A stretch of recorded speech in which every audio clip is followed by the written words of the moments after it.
how to transfer domain from Bluehost to Namecheap.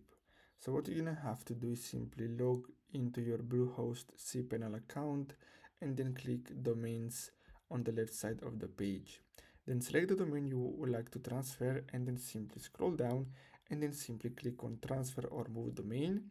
Then you're gonna have to make sure to unlock the domain, and then what you're gonna have to do next is simply click the click on the request out code button to get the authentication code request submission tab, and then click the checkbox to agree with condition, then click continue transfer to request the authentication code.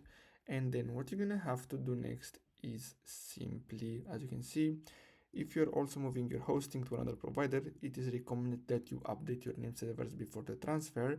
You must do this at Bluehost.